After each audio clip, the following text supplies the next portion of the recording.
જય માતાજી, હર હર મહાદેવ, જય દશામાં. આજે દશામાની વ્રત કથા આપણે જાણશું. એ વ્રત કથા નર દમયંતીની વાર્તા છે, તે આપણે સાંભળશું. જય દશામાં. પુરાણ પ્રસિદ્ધ નિષદ રાજની આ કથા છે. તે દેશમાં નર નામે રાજા રાજ્ય કરે. તે ખૂબ જ દેખાવડો, સુંદર, ન્યાયી તથા બહાદુર રાજા હતો. તેને કારણે તો તે રાજા ખૂબ જ પ્રજાપ્રિય હતો. આ રાજા પુણ્યશ્લોકી રાજા તરીકે પણ ઓળખાય છે. નિષદ રાજના વિવાહ ભીમક રાજની પુત્રી દમયંતી સાથે થયા હતા. દમયંતી પણ ખૂબ જ સંસ્કારી તથા ગુણવાળી હતી. તેને વરદાન હતું કે તે જમણા હાથે જે મૃત જીવને સ્પર્શે તો તે સજીવન થઈ જાય. આ નર દમયંતીના જીવનમાં દશામાના કોપને કારણે આવી પડેલી વિપત્તિઓની આ કથા છે.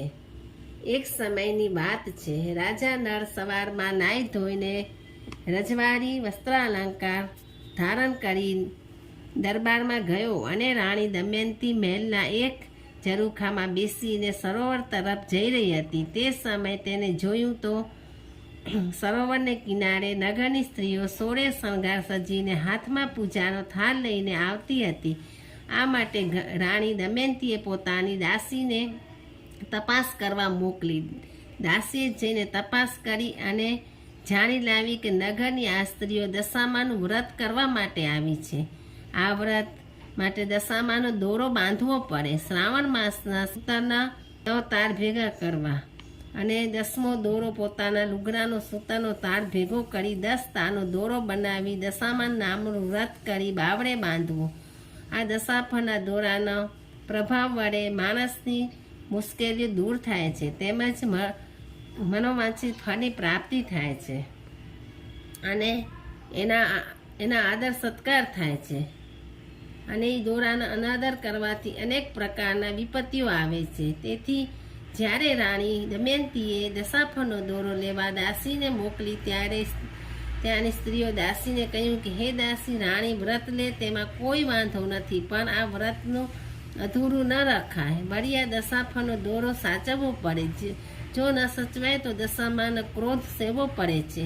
આમ છતાં જો રાણી વિધિપૂર્વક પૂજા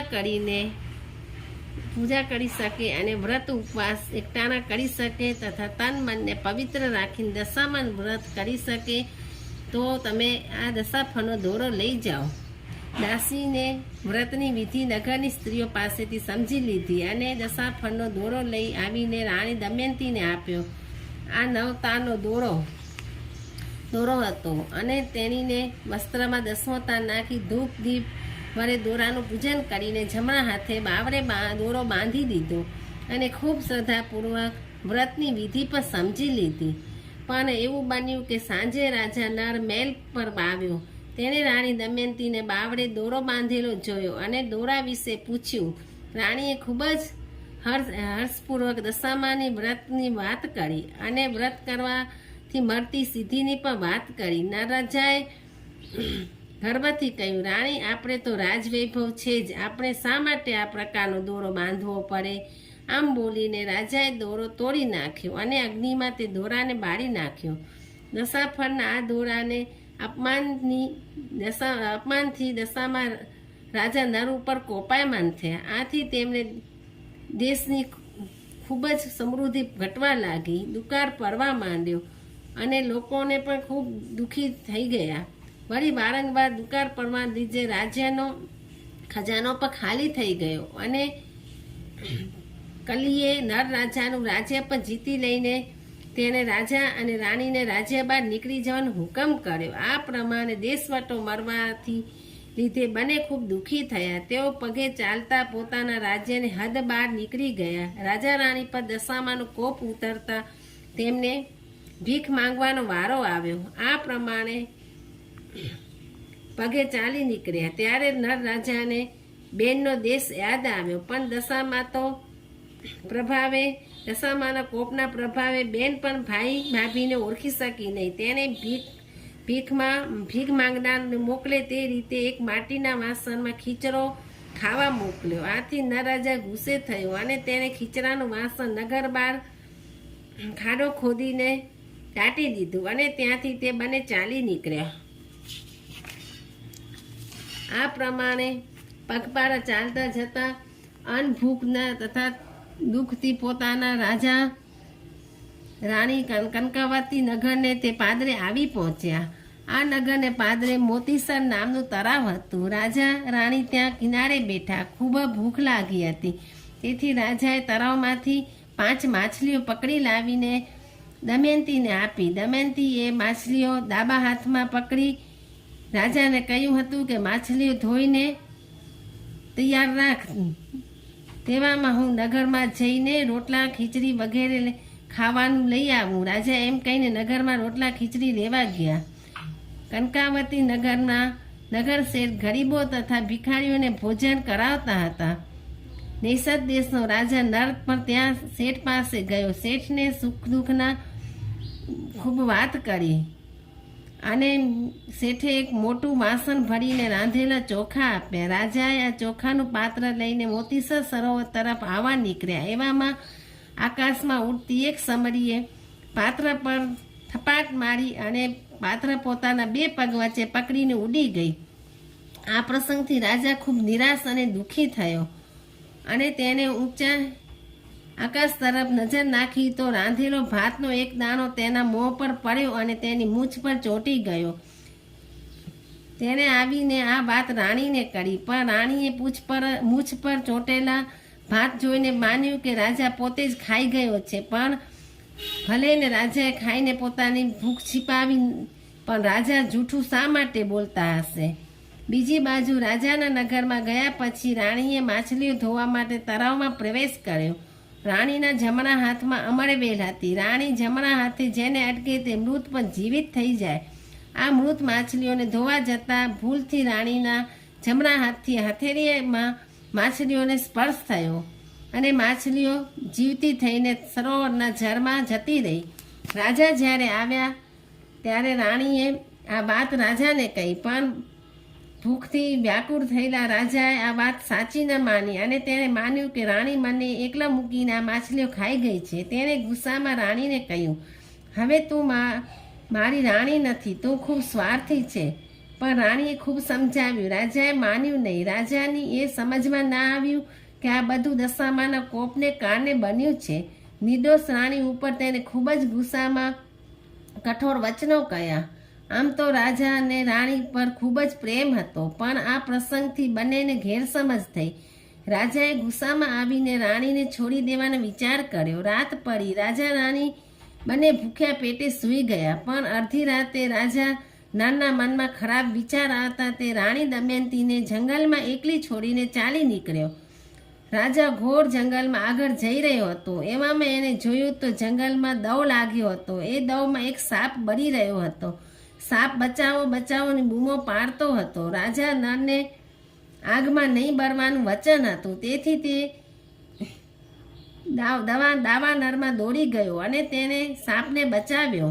આ સાપ કર્કોટ નાગ હતો. રાજાએ તેનો જીવ બચાવ્યો, તેથી તેને વર માંગવા કહ્યું. રાજાએ કહ્યું, નાગદેવતા, મને આપની કાળા સાપો અને કદરૂપો બનાવી દો. કર્કોટ નાગ તેને તે પ્રમાણે કર્યું અને કહ્યું કે હે રાજા, જ્યારે તારે તારું રૂપ પાછું જોઈતું હોય ત્યારે મને યાદ કરજે. હું આવીને તને ફરીથી સુંદર બનાવી દઈશ.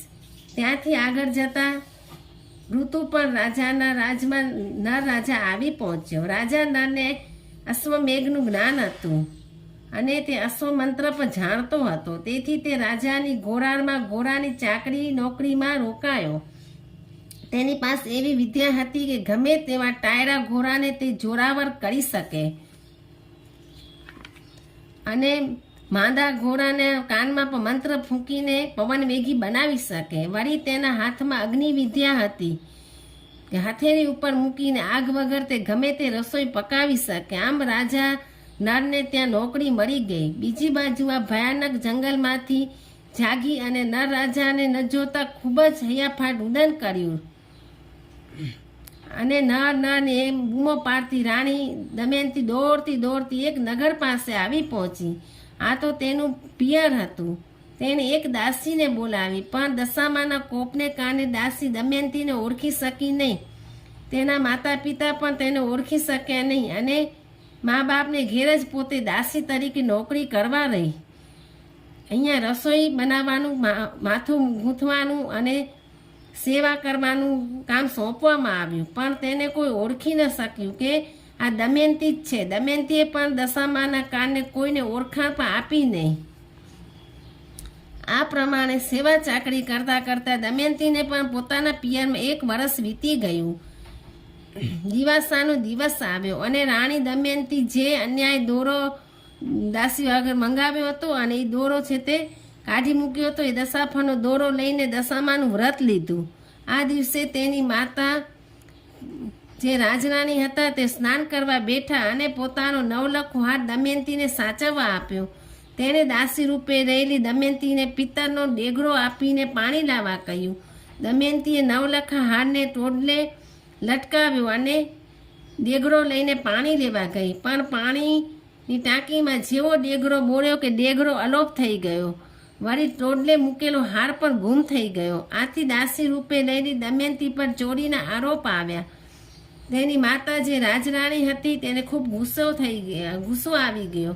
દમયંતીને તે મારીને કાઢી મૂકી. બિચારી દમયંતી નગરની બહાર ઘોડારમાં જઈને પડી રહી અને દશામાને પ્રાર્થના કરવા લાગી કે તેની દશા સુધરે. આમ જાપ કરતાં કરતાં દમયંતી ઊંઘી ગઈ અને સ્વપ્નમાં તેને પ્રભુના દર્શન થયા. પ્રભુએ દમયંતીને કહ્યું, હવે તારી દશા ફરી જશે. દશામાનું નામ લઈ દશાફળનો દોરો છોડી નાખ અને દશામાના દીવા કર, સૌ સારાવાના થશે. સ્વપ્નમાં દમયંતીએ પ્રભુને કહ્યું, પ્રભુ મારી પાસે તો કશું જ નથી, દીવા માટે ઘી પણ નથી. પ્રભુએ કહ્યું, તું તેની ચિંતા કરીશ નહીં. ઘોડાની લાદ છે તેના દીવા કરજે, પૂજામાં સોપારીને બદલે ચણા મૂકજે અને ઘીને બદલે ઘાસનું તણખલું પૂરજે. અને 5 વર્ષના બાળક બનીને હું 5 વર્ષનો બાળક બનીને આવીશ અને તારી વાર્તા સાંભળીશ. સ્વપ્નમાં પ્રભુએ દમયંતીને જે પ્રમાણે કહ્યું હતું તે પ્રમાણે દમયંતીએ કર્યું. 5 વર્ષના બાળક બનીને આવીને બાળક રૂપે વાર્તા સાંભળી અને વાર્તા પૂરી થઈ કે તરત જ ચારે બાજુની વસ્તુ સોનાની થઈ ગઈ. દશામાએ સ્વપ્નમાં દર્શન આપ્યા. એ દિવસે દમયંતીના પિતા રાજા ભીમકને દશામાએ વૃદ્ધ ડોશીમાના રૂપે દર્શન દીધા અને કહ્યું, હે રાજા, તારા ઘેર જે નવી દાસી છે તેને મારું વ્રત કરીને ઉજવણું કર્યું છે. હું તેના પર પ્રસન્ન થઈ છું. તે અનાયાસે ઘોડારમાં છે. તેને બોલાવી લેજે અને તે તારી દીકરી દમયંતી છે. રાજાએ દમયંતીને મહેલમાં બોલાવી. પોતાની દીકરીને મરવાથી રાજા રાણી ખૂબ ખુશ થઈ ગયા. દમયંતીએ કહ્યું, પિતાજી, દશામાના અપમાનને કારણે મારે મુસીબતો વેઠવી પડી છે. દશામાના કોપને કારણે મને કોઈ ઓળખી શક્યું ન હતું. હવે મારી દશા ફરી છે. હવે બધી પીડા દૂર થશે.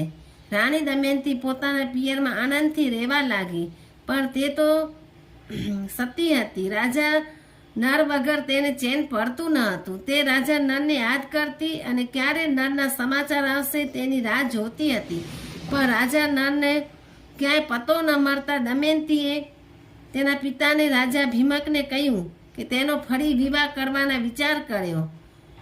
અને રાજા ભીમકે તેનો ફરી વિવાહ કરવાનો વિચાર કર્યો, પણ દમયંતી 1 ભાવમાં 2 ભાવ નથી કરવા એમ કહીને વિવાહ કરવાની ના પાડી.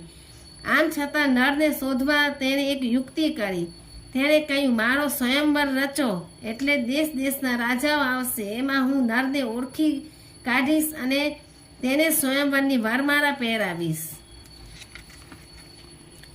દમયંતીના પિતા રાજા ભીમકે દમયંતીનો સ્વયંવર રચીને દેશના રાજાઓને તેરાવ્યા. રાજા ઋતુપર્ણે પણ ત્યાં નર રાજા બાઉકનો નામે નોકરી કરતો હતો. તેને ટાયરા ઘોડાના કાનમાં મંત્ર ફૂંક્યો અને પવન વેગી બનાવીને રાજા ઋતુપર્ણ સાથે તે પણ સ્વયંવરમાં આવ્યો. રાજા ભીમક નરરાજાને શોધવા માંગતા હતા અને નરરાજાને અગ્નિનું વરદાન હતું. તે વાત જાણવી હતી. તેથી તેને નગરમાં ઢંઢેરો પીટાવ્યો કે કોઈએ નગરમાં અગ્નિ પ્રગટાવવા નહીં. પણ ઋતુપર્ણ રાજાને ભૂખ લાગતા તેમની સાથે બાઉક રૂપે રહેલા નરે અગ્નિ ફેરવીને રાજાને ખીચડી રાંધી આપી. રાજા ભીમકને આ સમાચાર મળી જતા દમયંતી જાણી લીધું કે જે બાવક રૂપે જે નર રાજા છે, તેથી સ્વયંવરની હાથણી શણગારી અને રાજા નર ઉપર જ સ્વયંવરનો કળશ ઢોરવા કહ્યું. હાથણીએ સ્વયંવરનો કળશ રાજા નર ઉપર ઢોળ્યો. પહેલાં તો તે હાથણીની ભૂલ છે એમ લાગ્યું, કારણ કે કદરૂપો બાવક રાજા નર ન હોઈ શકે. પણ ફરીથી હાથણીને સ્વયંવરનો કળશ બાવક ઉપર જ ઢોળ્યો. આથી રાજા દમયંતી એ નર રાજાને પ્રાર્થના કરતા કહ્યું કે હે સ્વામીનાથ, હવે આપ સ્વરૂપ બદલીને મૂળ સ્વરૂપમાં આવો. તે સમયે નર રાજાએ કટોક નાગને યાદ કર્યો અને નાગને પોતાનું રૂપ પાછું લઈને મૂળ સ્વરૂપ આપવા કહ્યું અને થોડી જ વારમાં કારો કદરૂપો બાવક બદલાઈને સુંદર સ્વરૂપમાં રાજા નર બની ગયો. રાજા ભીમકે રાજા નરને માન સન્માનપૂર્વક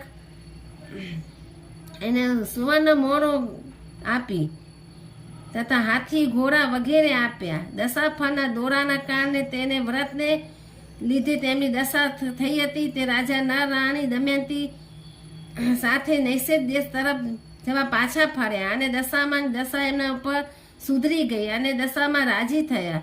રસ્તામાં કનકાવટી નગર અને મોતીસર સરોવર આવ્યું. ત્યાં પણ પડિયામાં 5 સોનાની માછલીઓ પડી હતી. રાણી દમયંતી એ પડિયા અને માછલીઓ લઈને આગળ જતા જોયું તો નગર શેઠે જે પાત્ર આપ્યું હતું તે પણ સોનાનું થયેલું ત્યાં પડ્યું હતું.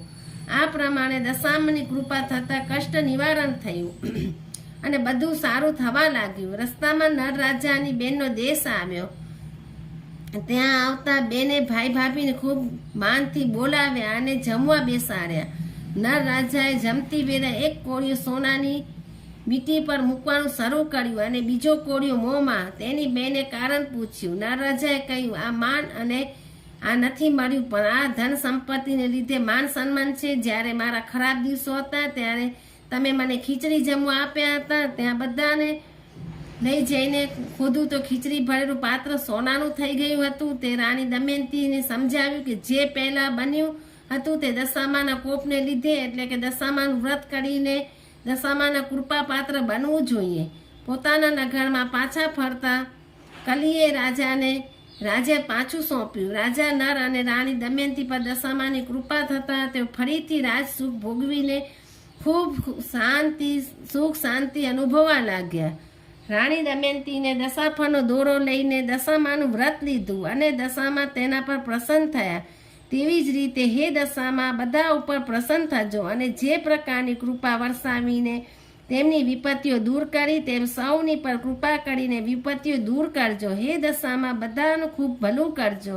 રાજા રાણી ઉપર દશામાની કૃપા ઉતારી અને લીલા લહેર થયા તેમ સર્વ ઉપર કૃપા કરીને દશામાં લીલા લહેર કરાવજો. જય દશામાં, જય દશામાં. વિડીયો જોનાર સાંભળનાર સૌ કોઈને દશામાં લહેર કરાવજો. જય દશામાં, જય દશામાં, જય દશામાં.